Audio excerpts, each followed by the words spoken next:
వారు ఆరాధ్య దైవం అని చెప్పుకునే కల్వకుంట్ల చంద్రశేఖరరావు గారు పదే పదే మోడీ గారి ప్రభుత్వానికి ఏ విధంగా ఊడిగం చేసిండ్రో కొన్ని అంశాలను ప్రస్తావించదలుచుకున్న అధ్యక్ష. జిఎస్టీ బిల్లు తీసుకొచ్చినప్పుడు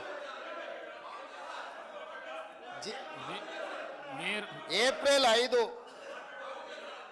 అధ్యక్ష, ఏప్రిల్ 5 నాడు జిఎస్టీ బిల్లును లోక్సభ ఆమోదించిన ఎంబడే భారతదేశంలో ఎన్నో బీజేపీ ప్రభుత్వాలు ఉన్నా ఆ బీజేపీ ప్రభుత్వాల ముఖ్యమంత్రుల కంటే ముందు ఏప్రిల్ 9 తారీఖు నాడు అత్యవసరంగా శాసనసభ సమావేశాన్ని ఏర్పాటు చేసి ఇంత అద్భుతమైన జిఎస్టీ బిల్లును నరేంద్ర మోడీ గారు తీసుకొచ్చిండ్రు.